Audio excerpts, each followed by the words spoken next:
Well, here we go again. It's Monday and we are charging into a new week. Thanks for being with us, and I'm hoping that these moments at 9 and 9 are an encouragement for you and your family during the week.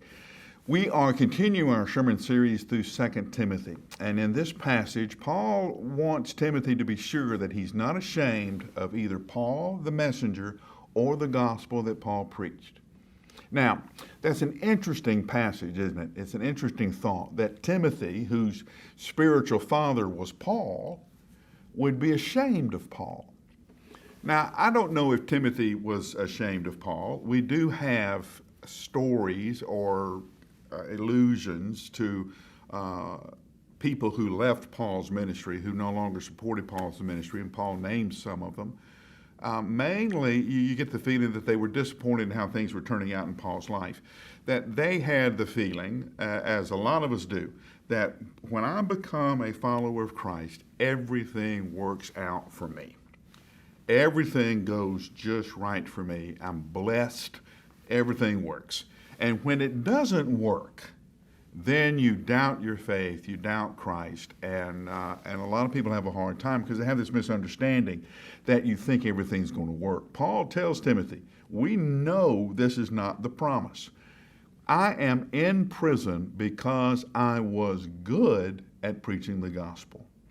I was so good that kings didn't know what to do with me, that Roman centurions didn't know what to do with me because they could not argue the gospel that I was preaching. That's why they threw me in jail. I'm here because I was effective in preaching the gospel. So if you're going to be ashamed of me and the preaching I did, then are you ashamed of the gospel that I preached? Because suffering is part of it. Was Timothy embarrassed that his, quote, dad was in jail? Was he under pressure from the church at Ephesus to explain Paul or to justify Paul, or to make an excuse for why Paul was being treated the way that he was treated? Paul wants Timothy to be sure he understands this. I'm here because of my faithfulness to the gospel. When you are going with the flow of the world, everything is flowing alongside of you.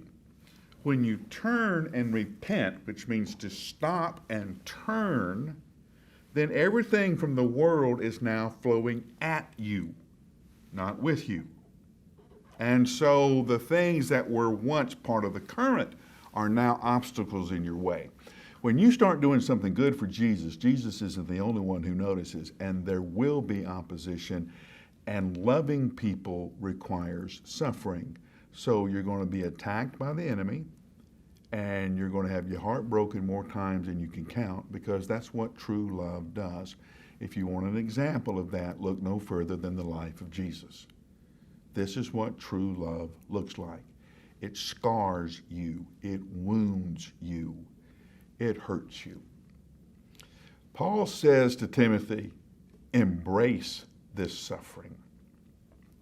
When you have enemies come against you, when you are hurt because you're loving too much, then you, like John and Peter in the first couple of chapters of Acts, you need to celebrate that you've been recognized and found worthy to suffer for the faith. When this happens, understand the world has recognized you as a follower of Christ. They know whose side you're on. So this week, sometime, when you find life a little hard, and you begin to wonder, is everybody in the world picking on you? They probably are, because they've recognized you as one of Jesus' children. There is no higher compliment from the world. So if this has been a tough week, this has been a tough time, I'm going to give you 60 seconds to celebrate that the world knows who you are.